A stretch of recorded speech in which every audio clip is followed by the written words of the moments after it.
welcome everyone to today's webinar. So our topic is outcome measurement in chronic pain, ePPOC.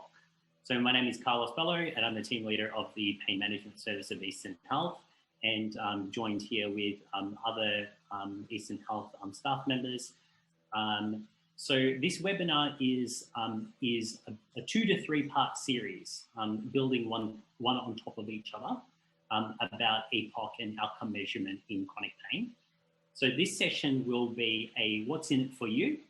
And the next session, what we'll do is we'll be diving into the specifics of Eastern Health's pain management service and look at processes and procedures with Janelle, who is our speaker today. She'll come back next week to look at how we can maximize our pain service. I understand from speaking with Janelle, we've got some homework from her for this week. So after this session, what I'll do is I'll distribute that homework for us. So I'd like to introduce Janelle, who's our speaker today. Thank you so much for agreeing to do this and for agreeing to being our ePPOC representative and support for our service. So Janelle is working with ePPOC, and she's the Quality Improvement and Research Officer there. She is a clinical nurse consultant in background and has intensive and extended care paramedic qualifications. She has extensive experience in community-based healthcare settings, particularly in chronic pain and complex care. She continues to work clinically in this capacity also. She has qualifications in the area of science, education, nursing, paramedic, quality improvement and clinical leadership. She's also a mum, grandma, artist, adventurer, farmer and lover of life. The other thing is that she provided us with a profile picture of her sitting on top of Mount Kosciuszko, which was really, really impressive. Lastly, she's involved with publications around ePPOC, so the normative data of adults who are referred to as specialist pain management services in Australia, and also the normative data of children and adolescents. So probably that will come up. So what I might do is I might hand over to you, Janelle. I will put myself on mute. Oh, well, thank you so much. It's always embarrassing to be introduced like that, but I appreciate that, Carlos, and all of the team. Thank you so much for coming along. It's always exciting from us here at ePPOC to have a team there who's willing to engage and willing to improve over time. So this is a win-win for me. So I've got a presentation for you, and basically it's a what's in it for you, and with a goal of aiming to improve the services that you provide to people with persistent pain, and also the outcomes for the people you care for with persistent pain. So let's get started. First of all, I'd like to do an acknowledgement of country. So I wish to acknowledge the Aboriginal and Torres Strait Islander peoples as the traditional custodians of the lands that we are meeting on today. I wish to pay my respects to the elders, past, present, emerging and future. And in particular, where I'm meeting from is the land of the Wadi people of the Darawal Nation. And I'm sure you have your own area and nation there as well, but that's my acknowledgement of country. The topics we're going to look at today is really, as I mentioned, I want to make sure the whole team, and Carlos was keen for this too, is on the same page when it comes to ePPOC. So I want to give you a background of ePPOC, talk about our protocol for data collection, talk about what's collected, our benchmarking and the rationale behind them, and finally finish the session with the whole criteria for what's in it for you. And of course, we keep the patient at the centre for all of these aspects, because without them, we are all nothing. So let's move forward. So where are we? Some of you asked where I was before. This is my commute to work. It's beautiful. It's along the south coast of New South Wales, about an hour south of Sydney. This building here, I hope you can see my cursor, is where I work from. So this is where ASRI is situated. That's the Australian Health Services Research Institute, and ePPOC is one of the outcome centres of ASRI. So we work out of the University of Wollongong. So it's my goal and my role in ePPOC I used to be in charge of all the New Zealand services and have made major quality improvement with them, and now I've been put in charge of all the Victorian services. So I'm going to be working, and you are one of them. So together we'll work together, and I hope to partner with you to improve your patients' outcomes. So ePPOC was established in 2013, and now 7 years later, as you can see, we have a huge and rich database, including data from over 125,000 patients and around 134,000 episodes of care. So we can look at these outcomes on a larger scale, and you'll see where that fits in later. We have one sole purpose, and it's to improve the treatment and outcomes for people with persistent pain. And I believe that's probably your purpose as well. We aim to do this with a few sort of strategies. One, it's to embed standardised clinical assessment tools, and these are evidence-based tools that we use, and you would all be aware of, we'll talk about them later, into routine practice. We then provide feedback on results to the services. We can identify, along with them, opportunities for improvement. We facilitate collaboration within services and certainly amongst services throughout states and throughout Australia, which also facilitates learning and networking. We do conduct and facilitate our own research, but we also facilitate services to do that with their own data, because you are the owners of your data. And we have established and we monitor the Australasian benchmarks for care and treatment for people with persistent pain. Each of these we'll talk a little more about later. So we have ePPOC member services and PDPOC member services. So there are 9, as you can see, 9 paediatric services and over 97 adult services. And this doesn't include primary health networks and other sort of private ventures that we also help with our services. So that's across Australia and New Zealand. So we have a protocol for data collection, and that has benefits of standardising our outcomes. So the primary collection points, as some of you will be acutely aware of, are at referral and at the episode end, and that gives us the treatment outcomes, and that indeed is what our benchmarks, the Australasian benchmarks, are based on. And then we do another one after treatment has ended, and that is to measure the maintenance of treatment that they have had throughout your service. And then therefore these data collection points lead to the outcomes we measure. So one outcome is from referral to episode end, that's 2 important bookmarks, and the other outcome is from referral to post-episode. That's around 3 to 6 months after the episode of care has ended. And we have a data cycle. So services such as yourself collect data routinely using these validated assessment tools and the ePPOC protocol for data collection. Then every 6 months you submit de-identified data to us, and we aggregate the data and feedback to you through the reports every 6 months and through also our benchmarking workshops, which, you know, pre-COVID used to be face-to-face once a year, and all the services would gather, and it's a wonderful opportunity for networking. So we hope to hold an online workshop this year, I think, and then hopefully back to normal next year, pending vaccinations and travel, etc. And then outcomes and that you achieve are compared with peers through the Australasian averages, and that you'll see that in your report, and also through the ePPOC benchmarks and the workshops that we conduct. And the cycle then goes around again, so every 6 months this occurs. As you would be aware, this is for those of you who aren't, these are the validated assessment tools we use. So for pain, we use the numeric rating scale. We use a pain site map, the CARA pain site map, and we look at pain frequency and duration. And the other thing we measure, of course, is physical function, and we do that using the BPI, or the Brief Pain Interference Scale. Then we look at mood, emotional functioning and cognition through the following tools listed there. So that's the DASS, the Depression, Anxiety, Stress Scale, Pain Self-Efficacy Questionnaire, and Pain Catastrophizing Scale.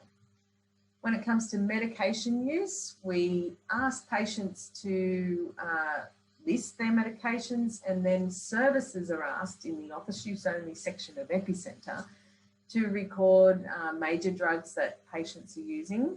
Now, we only record at the moment 7 major drug groups, and they were chosen by our CMAC, the Clinical Management Advisory Committee, as drug groups of interest for pain management. So of course there's many drug groups, as we know, but these are drug groups of particular interest. We also record data related to opioid medication use, whether it's greater than 2 days a week or not. And also we ask services to calculate and report an OMED. And that's where we get, the OMED is the oral morphine equivalent daily dose. And there's an embedded tool in Epicenter for services to calculate that. And I can answer questions on that later. We look at quality of life through the Global Rating of Change scale, and that's asked at the end of treatment and in all follow-up questions. And of course, we do the work productivity and impairment scale in relation to how is pain affecting employment. So they're our validated assessment tools. There's a whole stack of demographic and other information that is collected. And as you can see, I won't go through the list, but you can see them there from date of birth and gender through to their comorbidities. And these are all, remember, these are patient reported. So patients are encouraged to complete all of these sections on their questionnaire, and the referral questionnaire has more demographic information, obviously date of birth and things we don't need, and gender we don't need to ask again. So the follow-up questionnaire is slightly shorter than the referral questionnaire. But there's some of the demographic and other information collected there. The other really important thing we do is benchmarking. And I used this picture in a presentation I did to the New Zealand services because there were many services over there who weren't members of ePPOC, and they weren't measuring their care against validated benchmarks. But they were very keen to tell me how theirs was the best service when it comes to pain management. And I was like, oh, that's interesting. How do you know that? And so when I say that out loud, it sounds strange and it sounds crazy, but if you're not measuring something, how can you, against a validated tool, then how can you know that yours is the best? So we now have 9 established benchmarks for the quality care for people with persistent pain. So let's take a look at those. So here are the 9 established benchmarks that we currently have and the threshold they're set at. And now there's rules about benchmarks, which we'll get into a little bit later. But so far, and these thresholds are what the pain services across Australasia, you guys have set this benchmark, not us. We didn't make it, it's from your data. And so you guys have set these up. So they're saying that, for example, if I use average pain, that 40% of people who have moderate or severe average pain at referral will have clinically significant improvement by the end of their care. And so that's how every one of these percentages can be read. So for pain interference, 70% of patients will have clinically significant improvement at the end of care when it comes to pain interference. And there are rules around benchmarks, which we'll discuss, but these are the clinical benchmarks that we measure and that your service is measured against. So when you receive your results, these are measured against. This is the threshold we've set the benchmark at.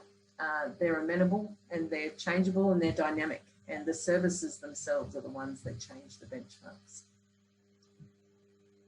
So why benchmark? I like to think of it as turning you into the naked pain service, because it really bears, benchmarks bear all. It reveals both your strengths and your weaknesses as a service. And it's also a way to celebrate wins and also to look at quality improvement, areas for quality improvement. It helps you identify your best practice and where your quality of service is best, where your cost efficiency is best. It allows you to compare with other services and other like services. So that's where you can chat to us at ePPOC and say, can you find a service that's like me, that's doing well in this area and where I'm not? So I can ask them, you know, you can do a bit of, I want what they're having sort of thing. So it helps you compare. It helps you identify variations between services and practices that will result in better outcomes. And at the end of the day, it helps you begin to implement best practice. So the benchmark criteria, the CMAC, the Clinical Management Group that oversees all of ePPOC and what we do, develop criteria for benchmarking. They stated it's got to be obviously important clinically when you're caring for patients. It has to be amenable to intervention. There's no point having something if you can't change it or improve it. The criteria must be universal, meaning that you don't set different standards for private services versus public, or, you know, compensated patients versus not. The criteria is meant to be if Mary entered any service in Australasia, they should be able to receive that standard of care, if that makes sense. Patients must have moderate severity at referral. So they chose that because it's difficult to improve on mild or no depression. So we have to be able to show improvement. So patients are only entered into the benchmark criteria if they have moderate or worse symptoms. And we also, the CMAC, wanted the benchmarks to reflect good rather than average practice. So that's why they're aspirational. That's why they're set high. They're often set so that 30% of our services are currently meeting them. And that's why I said it's the services who set the benchmark. And indeed, they've been pushing them up, or what I like to say, the services of Australasia have raised the bar already, because some of our benchmarks have been pushed up. So they are dynamic. They can go back down again too, if the need be. So if the data decides, so to speak. Okay, so talking about raising the bar, so here's a classic example of where services indeed have raised the bar. When it comes to pain interference, the benchmarking results over time. So back in the day, pain interference benchmark was set at 50%, and services kept meeting them really well. And so at the end of the day, the services have pushed up the benchmark, and the benchmark is now 70%. So now all these services in the middle would be going, damn you, because now we have to struggle to try and meet it again. But that's the beauty of what the benchmarks do. They're aspirational. If you're meeting you can't set them at 100% because that's not logical. They're aspirational. So this is an example of the time series. And so services were close to, so you can see here above the 70%, that's approximately 30% of our services who are meeting that benchmark. And so it's the CMAC that decides overall whether benchmarks should be raised or lowered if they need to. So that's all very well and good, but ePPOC, you know, what's in it for you? And so here I'll just start into the what's in it for you component of this talk. So there are many things that we do to support services. So what's in it for you? We have purpose-built software, which is called Epicenter, which means the patient is at the center of what you do. And we also have support through phone calls, through web support, through email. We have on the right of the screen is our website, which has a bunch of resources in there and support available to you. And I can send you links. If you've never looked, go and have an explore. And on the left, you will see that's probably a very familiar screen to you, and that's the Epicenter screen. So they're two of the things that we have purposely built and created for you to support you through this journey. We have the referral questionnaire and the follow-up questionnaires. As I've mentioned, they're the ones that contain the validated tools, and they're the ones where the patient really begins to document their story. And more will come out about the patient and their story later when it comes to their individual reports. But from these two questionnaires, this is where we begin to build the patient picture, their patient story, and we can compare them accurately from one to the other. And it also helps build up their story within Epicenter, and when you can print out individual reports. And we'll talk a bit more about that later. Oh, actually now would be a good time to chat about that.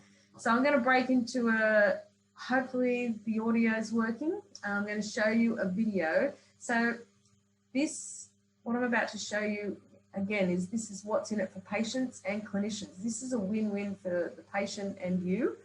And so this is an example of, you may know Malcolm Hogg.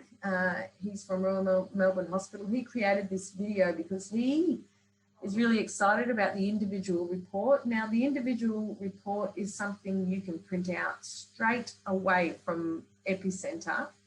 It's a 14-page document which has your complete patient story. And what it can do is really facilitate quality clinical conversations with your patient about how they're doing, where they're at, and where they're going. So I'll show you this video. It's only a couple of minutes long, and it'll give you a picture of how Graham Hogg's used it in his, Malcolm Hogg, sorry, has used it in his.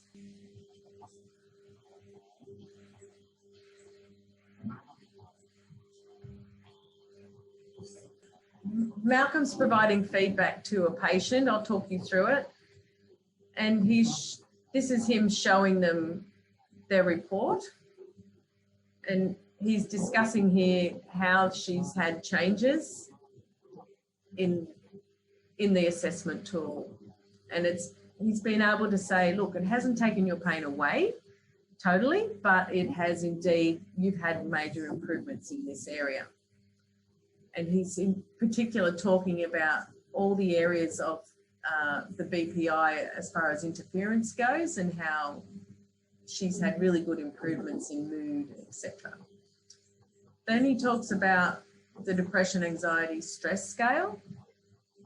He's mentioning, look, you were mild at the start, but more importantly, he wanted to focus on pain catastrophizing. And he's talking about how worried that she was about her symptoms and looking at the major improvements that she has had by episode end, and indeed the same for self-efficacy. So he's encouraging her with these results that she has minimal impairment now, and she's been able to demonstrate that, and she agrees that she's had minimal impairment throughout that. And he's talking to her about the gains and the improvements that she's had, and she's actually talking, he's talking about consolidating the gains now and looking at the self-management strategies they've talked about. And he talks about the history of her pain and how we know that she gets flare-ups and how they're talking about how to manage them, and that she can also, so he's setting her up for her care post the care with him. And that's, sorry about the audio there, that's, but with special thanks to Malcolm Hogg for letting us use that.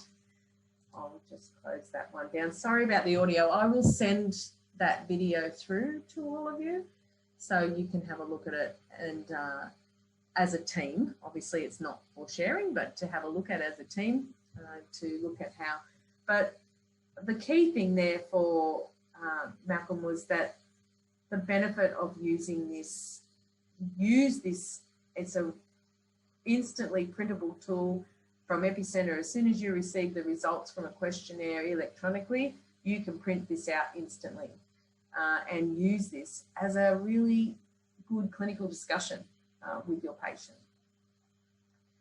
The other important area where you can use that individual report is with your team. And so when you're having, this is our team, some of our team at ASRI, but when you're having a team meeting about a patient, isn't it wonderful that you can have that individual patient's report?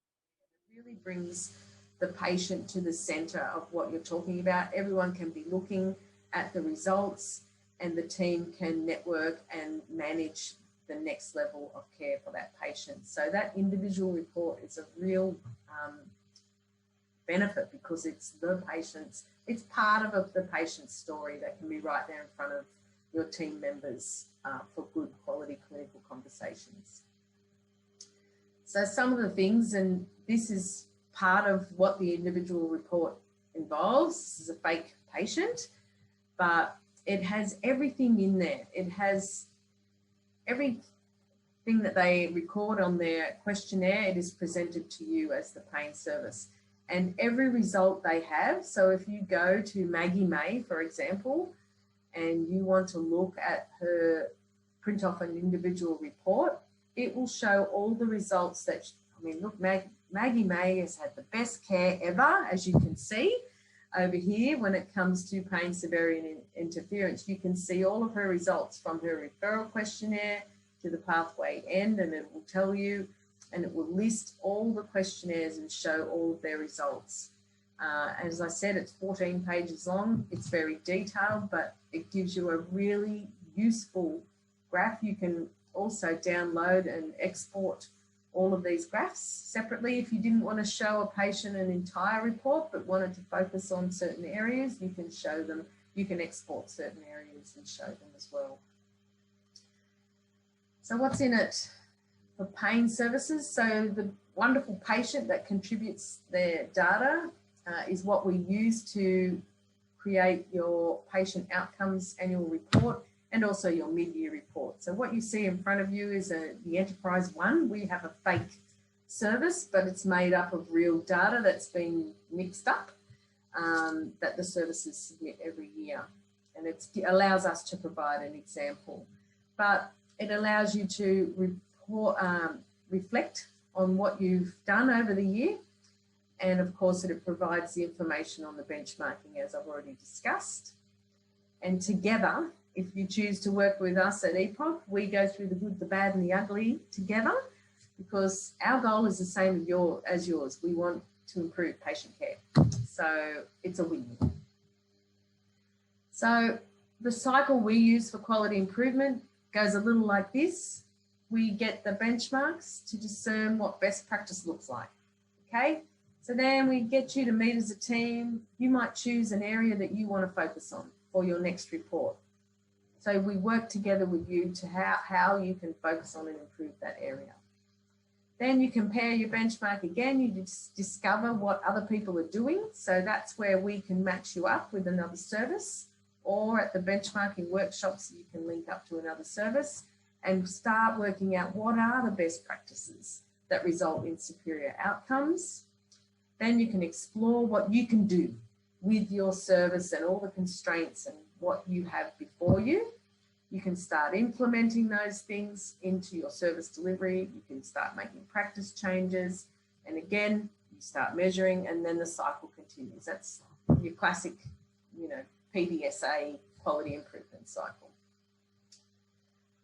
So what's in it for pain services? Again, our benchmarking workshops, I love this picture because it's basically what happens at benchmarking workshops. We do a lot of networking, and a lot of services do a lot of, I want a bit of what they're having to work out who's doing. So you see who's doing better at these benchmarking workshops, and if services wish to disclose who they are and where they are on the benchmarking graphs publicly, they can do so. It looks something like this, when we go to benchmarking workshops. So when we look at each of the benchmarks, every service will have a number allocated. So only you would know your number. So let's say you're number 2. Only you will know your number, and it is up to the service to openly disclose it at the benchmarking workshops. And a lot of people often, well, the ones who do well are very happy to disclose where they're at. But we've also had services go, look, I'm number 13 and I want to know how to get better. So that's the way benchmarking workshops work. So all of these numbers will be displayed. So let's say you were number 13 at this benchmarking workshop.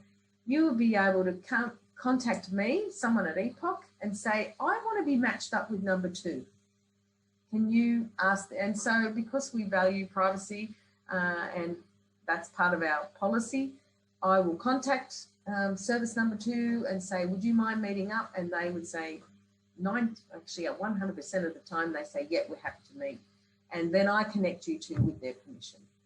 So that's how networking works. That's where it's really valuable. And I've seen services come together, and then ePPOC, we just stand back and you guys chat to each other, and it's a valuable, really valuable networking tool. So that's one of the values of the workshops that we have. So then that's what I was mentioning. I like to call it ePPOC Harmony. I like to do matchmaking services. So it's my chance to have a bit of fun, but also really match services up. And because if you can match with a service that's similar to yours and they're doing well in an area where you're not, isn't that a wonderful thing? Like, you can then talk to them about what is it that you do, and maybe you can implement those things at your service. And at the end of the day, it's the patient that ultimately wins from that matchup.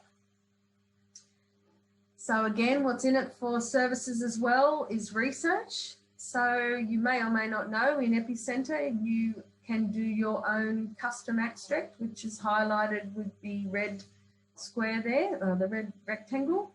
And that enables you to do, obviously with your own ethics approval, etc. For that, you can do your own research on your own cohort. And there, because you own the data, you get identifiable information that we don't get. So custom extracts are one way that you can really dig down and look into your own data. Plus, you can also write to us if you want to do large data analysis using our huge data set. And so we have a little application form, but if you want to do research using the huge data set that you contribute to, that your patients contribute to, that's an option as well. So what's in it for organisations, etc. Moving on, the Victorian Agency for Health Information gets their own annual report based on the services they support, of which you are one. For example, then New South Wales, the same sort of, I guess, organisation within New South Wales gets that as well. In Western Australia, that is the same case as well, so that they can make strategic plans from their reports about where they're going to move forward and where they're going to fund, indeed. The wider pain sector, ePPOC does lots of research. We've presented at conferences, international conferences and national conferences, and with the using posters and papers, etc. And there's another example. And we also, as Carlos mentioned, write our own papers on normative data, care of proxy for child self-reported. So this is for the paediatric group. We've looked at socioeconomic disadvantage in Australia, and we've looked at proximity to pain services as well. And there are a whole bunch of other journal articles. So the data that your little patient contributes to you and you send to us, there's a big picture that we're building in the area of pain, which is really nice to see, which ultimately goes back around the circle and benefits the patient. So that's the what's in it for you, from the what's in it for the patient through to the clinician, through to the wider sectors. I will stop sharing screen now. This is one of my favorite little memes about pain, because it's true. I always find it very funny, from the Awkward Yeti, but you can have a look at that later. I'll stop sharing my screen now. Thanks, Janelle. I wanted to just open up for people to have questions. I do have tons of comments, and I think Alison is just coming back. I do have tons of comments and questions myself, but I was just opening it up to others to ask questions. Apologies, first of all, about the video. It worked when Carlos and I had a test. Yeah, it did work. It did work. I do apologise about that. It's really helpful, and I can send it through to Carlos if that's something. Honestly, it was funny watching Malcolm Hogg's expressions without the audio to support it, because he does these weird things that you're like, oh, was that aggressive, or was he being nice, or anyway. I know. Okay, I'm going to start then. So I'm really looking forward to working with you, Janelle, in the sense that I think that knowing what is the gold standard for processes and procedures to support ePOC, and having our data actually, reflect how we think we're the best pain service. So I'm hoping to do that. I'm really looking forward to our ePOC Tinder dating and finding out, what is currently, best practice from the point of view of the different kinds of therapies that we have. One of the things that so Alison and I sit in a meeting with the Victorian Pain Services, or the public services, and what we sort of tend to communicate. I think Timmy is there distracting Alison, but what we tend to find from the public perspective of the team leaders is that they find that that ePOC is really arduous for the journey of patients. We particularly find that doing an ePOC with a lot of our dropout, a lot of patients dropping out in public services. So we find that our data is relatively incomplete, and we find it difficult to complete our data and to have our data sort of show it. Our complete data is probably for our pain management program patients that sort of go all the way through, that do our sort of 8-week pain management program. Any sort of comments on that? I wonder if, on splitting between private and public sector, where, you've got the private sector, which have, people that are hugely compensable, like, compensated by TAC and work cover. They've got, that's fully, paid for, versus a public sector where, people don't have that. Obviously, there's different complexities for the different cohorts of patients. Yeah. But any comments about like public services versus private services? Well, can I just go back to the first bit you were mentioning about the arduous nature that ePOC can sometimes have? And one of my key roles is to make the use of ePOC in the centre more efficient, for one, most importantly for the patient, and two, for the clinician.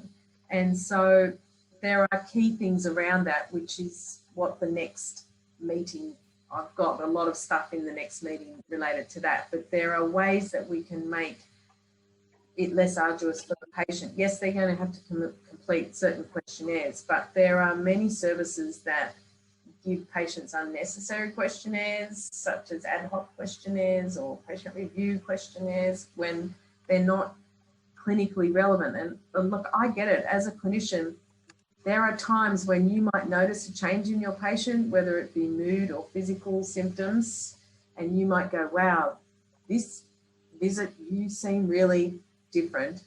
Of course, you might want to get an ad hoc questionnaire in that situation, because it might be really critical that you analyse their mood a bit more, comparatively, I guess, by using a tool.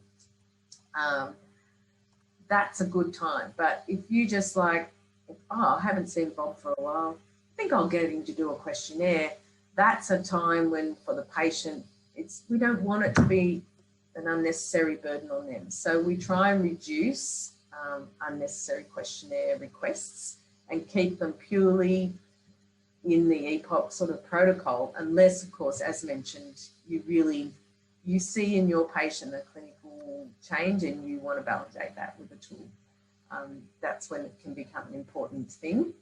And the other ways to make it more efficient, of course, is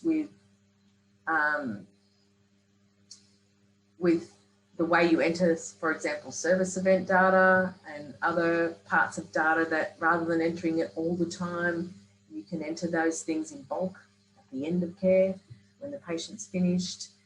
So there are many ways to make the use of Epicenter and the questionnaire use more efficient. As far as the private versus public goes, it's difficult. You can't really compare public versus private in that regard. And I may hear you saying, oh, why are they all in together when it comes to the benchmarks? But if you go back to the criteria of what benchmarks, you know, Bob should get the same care whether he goes into it, chooses a private or a public service. So that's why they're all in together for benchmarking purposes. But for example, some private, like TAC WorkSafe, they might mandate the completion of a questionnaire for the patient to continue to get funding. So don't use that against me. That may or may not be true, but certainly in New Zealand, they have their model of care is very different to the Australian model of care for patients. So it's hard to compare in that regard. That's why you need to be matched up with a service that is publicly funded. And because public services come with their own difficulties when it comes to, how can I say, support as far as like admin support, and that can be one of the really big troubles for most of the public services. But having said that, one of the public services, I'm not going to name them, but Victoria has done outstanding this reporting period. So you could say, you could argue, oh, well, we're a public service and that's why. Well, our public services in Victoria who've done really well this reporting period as far as benchmarking goes, etc. Even despite all the difficulties. So I don't know if that answers your question or not. And I see some chats coming up. Will I have a look? So our clinic is pretty good at doing ePPOC with our pain management program, as I think Carlos mentioned before, but I find it really useful to discuss clients' ePPOC results with one-on-one therapy too. But the problem comes I don't have a proper system of checking whether they've got an ePPOC done before I see them for the first time, just because of time management. But I only look when it's too late, when I want to remeasure them. Sometimes I will have looked at their pre-data, but yeah, are there any other strategies or practical tips that you have that other clinics use for one-on-one therapy? Absolutely. So the best thing I can advise you to do as a service is to, and this may seem like, oh, I'm not answering the question, but it does, is to work with me to embed all of what, so I get your service delivery. So you jot down a typical patient journey for me, and it can be for all of you as well. And what I do then is take it away and I embed the key moments in ePPOC into what you do. So we in no way expect you to work to what we do. We want to embed what I proposed in the presentation just before, into what you do. And one of the ways to do that is through this, it's a service delivery map. It's visible to everyone.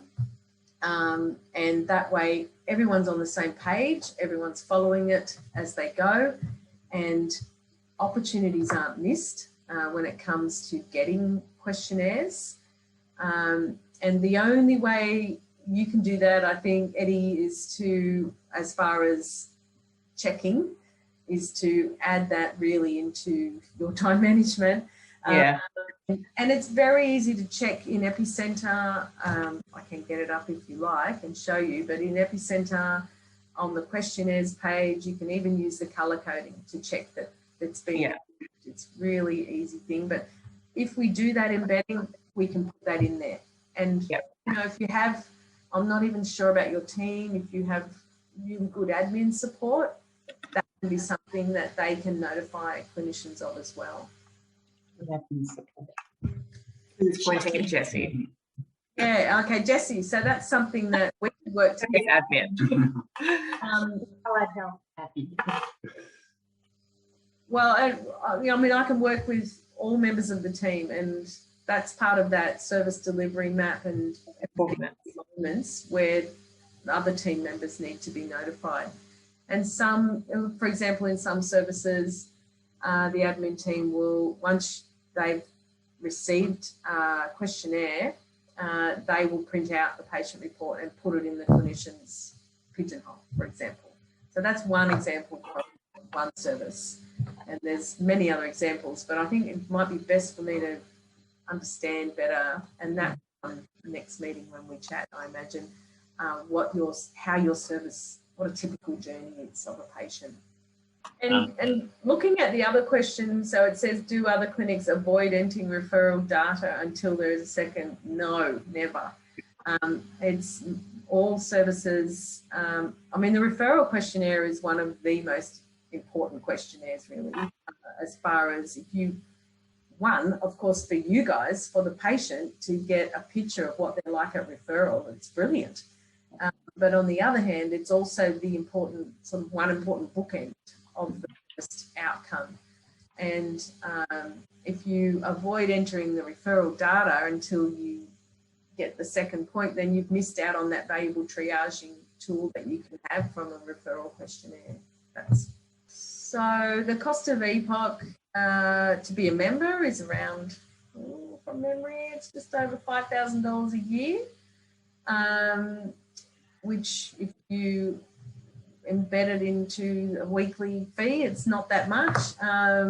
Of course, all of you guys are sponsored by your state provider. Your membership is sponsored. And that's why, excuse me, my phone's ringing. So you're sponsored by VAHI, and they pay your membership. And that happens with a lot of the public services around Australia, not every state though. And all of New Zealand services are sponsored by the ACC, which is their compensation provider. But having said that, their model is very different to Australia, very, very different. Private services pay for themselves. They pay their own membership, and that's embedded into their yearly, and they really very robustly use their biannual reports to both prove the worthiness of why they have the program, but also to demonstrate to their executive that they are functioning, they are improving patient care, and they are working towards the goals that they have set. So, yeah. So, Janelle, I was just going to say there isn't a disproportionate number of private versus public. Are they sort of, I'm just wondering, because I worked in a private pain program and the organisation wouldn't support ePPOC, even though we tried to argue for it. Yeah, and it's kind of, that's a bit of chicken and egg thing, because the sad thing is that the ePPOC report can absolutely, and I've seen it, and I've helped services use that report to get funding for more, for example, one service was doing poorly in the psychological tools, assessment tools, and they had a 0.2 psychologist employed. And I said to them, well, you know what, I don't see you getting much better until you're willing to invest in this. And then they employed a psychologist. We looked at the reports again, and wouldn't you know? So a lot of services use them to get funding and support. As admin support is another key area that we work on, because for data entry, etc. Some have used it to get a research person appointed, like a 0.2 research person, which has been amazing. But you can't get the reports unless you're a member. So that's the whole pickle. But when it comes to For example, in Victoria, Vahi sponsors 15 services only. And as you know, there are a lot more public services in Victoria. And there are, I think, 7 or so private. So there's, although that I could be wrong, but there are also more primary health network services opening up. And so they're funded by the PHN networks. So they are, that's a Commonwealth funding model. Whereas in New South Wales, every public service is funded by the ACI, Agency for Clinical Innovation.